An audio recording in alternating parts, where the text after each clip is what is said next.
Hello बच्चों, आज हम लोग पढ़ेंगे present perfect continuous tense.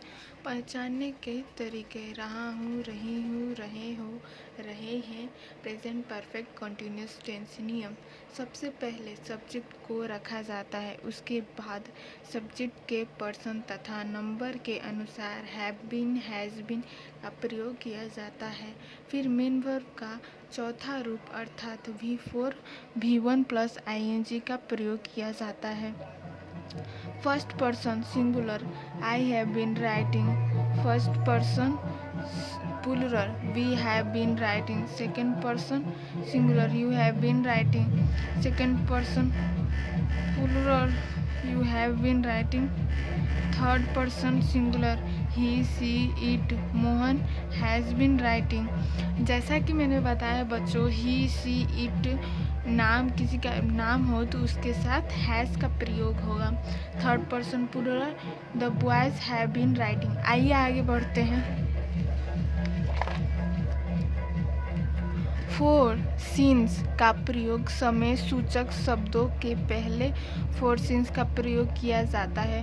Four का प्रयोग जब अवधि पीरियड ऑफ टाइम अर्थात कितनी देर से कितने समय से दिया रहे तब फोर का प्रयोग किया जाता है। जैसे 5 वर्षों से, फॉर 5 ईयर्स 2 घंटों से, फॉर 2 आवर्स बहुत दिनों से, फॉर मेनी डेज वर्षों से, 4 ईयर्स घंटों से, 4 आवर्स।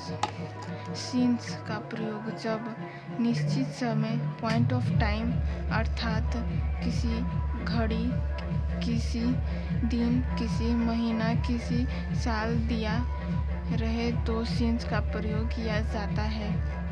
नीचे दिए गए उदाहरणों से शुरू होने का समय स्टार्टिंग। आइए आगे समझते हैं।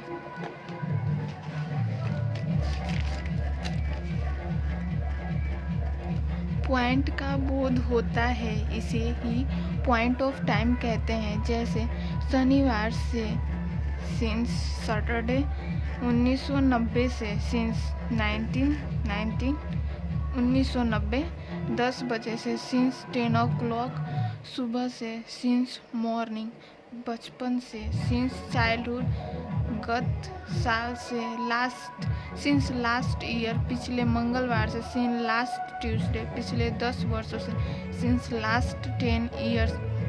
बच्चों एक और बात का ध्यान दो, जितना भी मैंने ये शनिवार ये सब पॉइंट लिखवाया है आप सबको याद रहना चाहिए, तभी आपको पता चलेगा कि सिंस का प्रयोग कब होता है। और मैंने यहाँ पे बताया था फोर का भी प्रयोग, उसको भी याद कर लीजिए, तब आप लोगों को कोई डाउट नहीं रहेगा इसमें। आइए आगे चलते हैं, एग्जाम्पल समझते हैं। मैं 5 घंटों से लिख रहा हूँ। I have been writing for 5 hours. मैंने वहाँ पीछे पेज में बताया था, वह 10 बजे से पढ़ रहा है। He has been reading since 10 o'clock।